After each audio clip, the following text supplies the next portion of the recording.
First, Jaden Urban is live in Carson as well, focusing on the last bills passing before the deadline. Jaden, we've covered a lot of them this session. Let's start with the possible movie studios in Southern Nevada.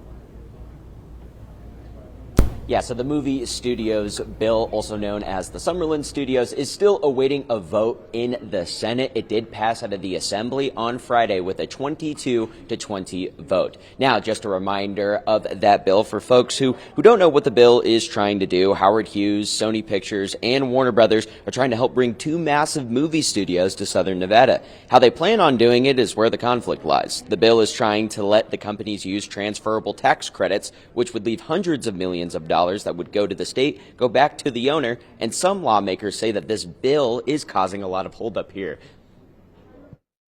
This holdup, that why we're sitting around for the last 3 days, has been about film tax.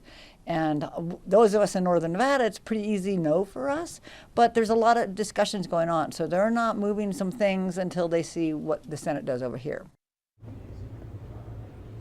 However, recently, bill sponsors Sandra Howdigi and Danielle Monroe Moreno added in greater protections and requirements so that the studios must meet in order to keep the tax credits. Now, for some other bills that we've been covering, the animal cruelty bill, also known as Reba's Law, is awaiting a vote on the Senate floor. It's looking to increase punishments for those found guilty of animal abuse. The to-go alcohol drinks from restaurants and making the pecan punch the state's official drink still needs a vote on the Senate floor.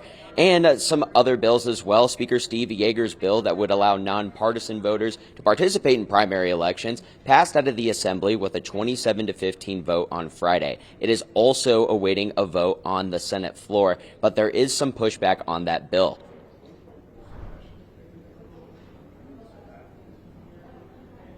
And that pushback, we were supposed to hear from Assembly Minority Floor Leader Greg Hafen. A lot of the contentious parts of that bill is Question 3, the ballot measure that was on the state's ballot in November. A lot of people are wondering, since the state voted no at about 53% to not pass Question 3, why bring it back?